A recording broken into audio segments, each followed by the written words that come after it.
Hello दोस्तों, good morning, सत श्री अकाल, राम राम। आज की जो वीडियो है मैं स्पेशली बना रहा हूँ उन मेरे भाइयों के लिए जिनके पास हुंडई की गाड़ियाँ हैं और जो अपनी गाड़ी का अच्छी तरह से मेंटेनेंस करते हैं, अपनी गाड़ियों को अच्छी तरह से रखते हैं और केयर करते हैं गाड़ियों की और टाइम टू टाइम सर्विस करवाते हैं। तो अगर मेरे किसी भाई ने नई गाड़ी ली है या फिर कोई अपनी गाड़ी की सर्विस करा रहा है तो एक छोटी सी इन्फॉर्मेशन थी जो मैं देना चाहता हूँ, शायद किसी के लिए हेल्पफुल हो सके। क्योंकि कभी कभी हम डीलर सर्विस के जाल में फंस के अपना नुकसान करा बैठते हैं। तो वही चीज़ है जो मैं आपको बताने वाला हूँ, थोड़ी सी केयर करिए और बाकी सब ठीक होगा। तो ये मेरी एक हुंडई वेन्यू है जिसकी मैंने आज सर्विस कराई है और ये मेरी सेकंड फ्री सर्विस थी। तो स्पेशली वीडियो बनाने का मकसद है कि आपको भी इस बारे में पता चले कि आपने खर्च क्या करना है और डीलर आपको क्या ऑफ़र दे रहे हैं। तो मैं भी इसी फील्ड से जुड़ा हूँ, टेक्निकल फील्ड से जुड़ा हूँ, तो ऑफ़िशियली कि मुझे थोड़ा बहुत इन चीज़ों के बारे में पता है। तो मैंने एक जो अपनी गाड़ी की सर्विस कराई है उसका मैं एक्सपीरियंस आपके साथ शेयर कर रहा हूँ। बाकी आप लोगों के ऊपर डिपेंड करता है कि आपको अच्छा लगे तो उस तरह से कराइए, अदरवाइज़ आप सेल्फ कॉन्फिडेंस है, आप अपनी चीज़ को अपनी तरह से रख सकते हैं। तो चलिए वीडियो स्टार्ट करते हैं। तो ये मेरी एक गाड़ी है हुंडई वेन्यू, जिसको मैंने लिया था 2021 में, दिसंबर 2020 में और सॉरी दिसंबर 2021 में। और ये मेरी सेकंड फ्री सर्विस थी जो कि 10,000 किलोमीटर के बाद थी। लेकिन जो मेरी गाड़ी अभी रनिंग हुई थी वो सिर्फ चली है अभी, ये देख सकते हैं आप, ये मेरी सर्विस होने के बाद है, जिसके बाद मैंने कम से कम ये 15 या 20 किलोमीटर के करीब चल गई है। तो आप लगा सकते हैं कि 6,325 किलोमीटर्स के करीब मेरी गाड़ी ये रनिंग की हुई थी। और अभी तक गाड़ी मैंने 1 साल चलाई है और जो 6200 किलोमीटर के करीब मैंने गाड़ी चलाई है। तो मेरा गाड़ी के साथ एक्सपीरियंस बहुत ही अच्छा रहा है, गाड़ी मुझे बढ़िया लगी है। इससे पहले मैंने i20 चलाई है तो ऑफिशियली वो भी बढ़िया गाड़ी थी। तो हुंडई से मैं सेटिस्फाई हूँ, आफ्टर सेल सर्विस से भी और देन इनकी जो सर्विस होती है उन चीज़ों से भी। आज तक मुझे कोई गड़बड़ नज़र नहीं आई है और मुझे कोई परेशानी नहीं हुई उनकी तरफ से। जो भी 1-2 इशू आए हैं, मैंने अगर इनको कॉल किया है तो ऑफिशियली इन्होंने मुझे विदिन एक पैरामीटर्स के अंदर वो मेरी प्रॉब्लम्स इन्होंने सॉल्व कर दी हैं। तो मुझे शायद कोई इसमें प्रॉब्लम नज़र नहीं आती है।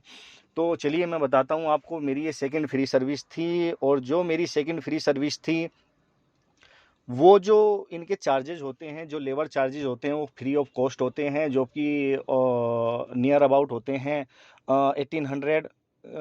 ये आपके सर्विस सेंटर के ऊपर डिपेंड करता है, कहीं पे आपको 1800 होगा, कहीं पे 1900 होगा और कहीं पे आपको 1700 होगा। ये इनके जो सर्विस जो डीलर्स होते हैं उनके ऊपर डिपेंड करता है। तो यहाँ पे जो मेरा था तो वो कॉस्ट थी लगभग 1800 के करीब, जो कि मुझे फ्री ऑफ कॉस्ट था क्योंकि मेरी फ्री सर्विस थी।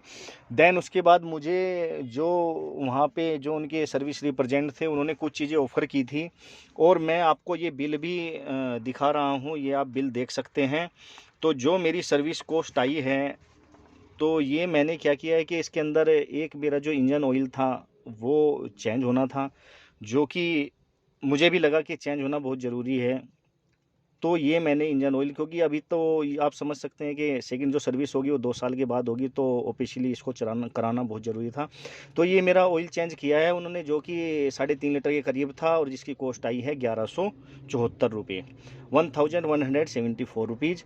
उसके बाद उन्होंने वाइंडशील्ड वाशर था जो किया है उन्होंने 16 रुपीज़ का, 17 रुपीज़ ऑलमोस्ट। और जो फ़िल्टर था, ऑयल फ़िल्टर चेंज हुआ है, क्योंकि ऑयल भी चेंज हुआ तो ऑयल फ़िल्टर ऑफिशियली चेंज होता है उसके साथ, तो 174 रुपीज़ के करीब ये हुआ है। फिर जो एयर क्लीनर फ़िल्टर था वो, होता क्या है कि हुंडई जो उसकी गारंटी देती है वो 20,000 या 25,000 किलोमीटर के करीब होता है।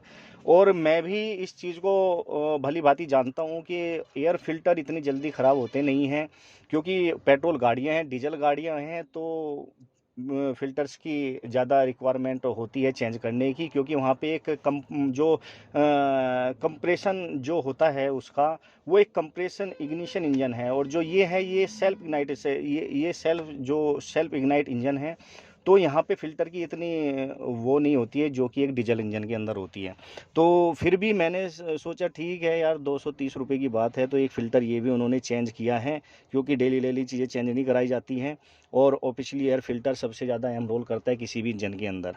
तो ये एक चीज़ चेंज हुई है। फिर थोड़े उन्होंने एक एसी का जो था वो भी एक ज़रूरी था, तो उन्होंने क्लीनिंग की है, एयर वेंट्स की, उसके बाद एसी का जो फ़िल्टर है उसको भी साफ़ किया है, जो भी सारी चीज़ें की हैं। 575 रुपये उसका एक आया है कॉस्ट। और एक लुब्रिकेशन जॉइंट्स थे जो उन्होंने हिंज थे, सारी चीज़ें ग्रीसिंग व्रीसिंग जो भी एनीथिंग जो भी ऑलमोस्ट किया है वो 550 रुपये। तो टोटली जो कॉस्ट थी वो मिला के बैठी है हमारी 3214 रुपीज़, मतलब 3200 रुपये के करीब। ये मेरी एक सेकंड सर्विस हुई है। तो ऑब्वियसली ये ठीक है। बाकी उन्होंने 3-4 चीज़ें और बताई थी, जैसे कि व्हील को एनालाइज करना है, या फिर व्हील बैलेंसर है। तो मेरी गाड़ी है भाई, मैं जानता हूँ मुझे क्या प्रॉब्लम हो रही है। और आप भी क्योंकि आप कोई गाड़ी चलाते हो तो आप उनके ऊपर डिपेंड मत रहो। वो तो कहेंगे कि ठीक है भाई, आपको व्हील बैलेंसिंग करना है, व्हील एनालाइज करना है। आपको मैं एक चीज़ बता देता हूँ, ये स्टीयरिंग ज्योमेट्री के पार्ट्स होते हैं, और जब भी स्टीयरिंग ज्योमेट्री से हम कोई भी चीज़ करवाते हैं, तो अगर आपकी गाड़ी ठीक भी है भाई और आपने उसको बेकार में बीच में छड़वा दिया तो प्रॉब्लम आ सकती है। क्योंकि गाड़ी आपकी ठीक चल रही है, आप बेकार में किस लिए उसमें व्हील एनालाइजर करना है, व्हील बैलेंसर करना है, उठा के आपको 2,500-3,000 रुपये का बिल बन जाएगा। और उससे मुझे तो लगता नहीं कि ये चीज़ आपकी कोई फ़ायदेमंद होती है। तो होती हैं जब आपको प्रॉब्लम आ रही है, आपका स्टीयरिंग बबलिंग कर रहा है, या फिर आपकी गाड़ी वन साइड पुलिंग कर रही है, ठीक है, या फिर आपको महसूस हो रहा है कि भाई मेरा माइलेज बहुत ही कम आ रहा है, लो आ रहा है, तो व्हील बैलेंस हो सकता है आपकी व्हील बैलेंसिंग ठीक ना हो, आपका स्टीयरिंग सही काम ना कर रहा हो। तब आपको ज़रूरत होती है, नीडेड होती है उस चीज़ को करवाने की। अदरवाइज़ आपको ये चीज़ करवाने की ज़रूरत नहीं है, जो मुझे भली बात ही पता था और मैंने उनको मना कर दिया। तो इसीलिए मेरी कॉस्ट आई है 3200 रुपये। और इसमें भी जीएसटी जो लगा है उनका, वो 1100 जो, हाँ, ये 1125 रुपये के करीब जो उनका जीएसटी, हाँ, लगा है। तो नहीं, सॉरी, 202 रुपये जीएसटी लगा है, तब जाके ये कॉस्ट बैठी है हमारी 3214 रुपये।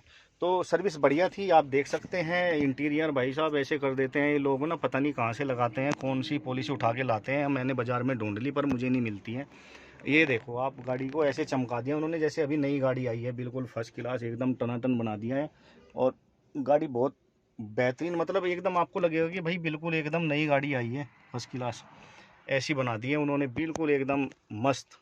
ठीक है, तो ये मेरा एक छोटा सा एक्सपीरियंस था जो मैंने सोचा आप लोगों के साथ शेयर करता हूँ। शायद आप लोग भी अगर इस गाड़ी के ओनर हैं या फिर कोई भी हिंडुई गाड़ी आप सर्विस करवाना चाहते हैं, तो मोस्टली इन चीज़ों का ध्यान रखिए भैया। पैसा बड़ा मुश्किल से आता है और बहुत मुश्किल से आदमी संभाल के रखता है इस चीज़ को, तो ऐसे मत गंवाइए पैसे को। एक चीज़ और मैं अपने दोस्तों को बताना चाहता हूँ कि हमारे मन में क्या होता है कि कुछ डाउट्स बहुत ज़्यादा क्रिएट होते हैं कि भाई यार मेरी गाड़ी चली गई है सर्विस में, पता नहीं वो चेंज करेगा नहीं करेगा। भाई हुंडई है, बहुत बड़ी कंपनी है, और इतने ज़्यादा मतलब सबको कर रही है। आपके 200-400 रुपये के लिए वो ऐसे काम नहीं करते हैं। आप 200-400 रुपये का वो कर देगा, आप कंप्लेन करोगे, उसकी कंप्लेन होगी, वो सुनता रहेगा। 200-400 रुपये के लिए इतनी बड़ी कोई चीज़ें नहीं होती। आप जाओ उनके वीडियो बनाओ, भाई फ़िल्टर मेरा चेंज कर रहा है, नहीं कर रहा है, ऑयल मेरा चेंज कर रहा है, नहीं कर रहा है। आप जा सकते हो, उनकी तरफ से मना नहीं है, आप देखो। लेकिन एक फेथ होता है, एक विश्वास होता है आदमी का, तो वो विश्वास भी थोड़ा सा रखो। गाड़ी आपने चलानी है, आपको इतनी बढ़िया सर्विस देते हैं, उसके बाद आप जाइए, आप फ़ोन करिए, आपको प्रॉब्लम्स को आपको सोल्व किया जाएगा। और जो चीज़ें है और मैंने ऑब्जर्व की हैं, तो वो चीज़ें मैंने आपको बताई हैं। तो दोस्तों, ये सब मेरा एक एक्सपीरियंस था जो मैं आपके साथ शेयर करना चाहता था। वीडियो अच्छा लगा हो तो लाइक करिए, चैनल को सब्सक्राइब करिए और बने रहिए मेरे दोस्तों।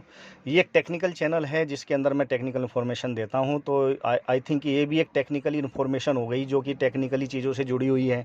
तो मेरे दोस्तों, ये मेरा एक सजेशन है। बाकी आप लोग अपने भाई सब समझदार हैं और सब अच्छे दिमाग से काम करते हैं और अपनी चीज़ों का बेहतर तरीके से जानकारी रखते हैं।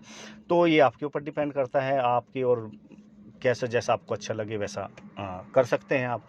दूसरी चीज़ मैं ऑयल के बारे में आपको बताना चाहता हूँ। ऑयल्स क्या है, ऑयल इसलिए हमें ज़रूरी होता है दोस्तों चेंज कराना, अदरवाइज ऑयल कोई ज़रूरी नहीं कि आप चेंज कराएं। ऑयल क्या होता है, उसके अंदर कुछ ग्रेडेंट्स होते हैं, ऑयल की कुछ क्वालिटीज़ होती हैं, और ऑयल में क्या होते हैं, रबर्स के पॉलीमर्स होते हैं। तो जब हम गाड़ी चलाते हैं, गाड़ी वेरियस स्पीड में चलती है, वेरियस टाइप ऑफ रोड पे चलती है, वेरियस टाइप ऑफ आदमी गाड़ी को चलाते हैं।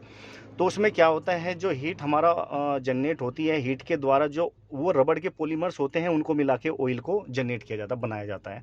तो जब वो हीटेड होते हैं तो उनकी जो क्वालिटी होती है वो धीरे धीरे डाउन होनी स्टार्ट हो जाती है, जिसकी वजह से उसके अंदर जो विस्कोसिटी होती है उसकी, वो बहुत ही कम हो जाती है।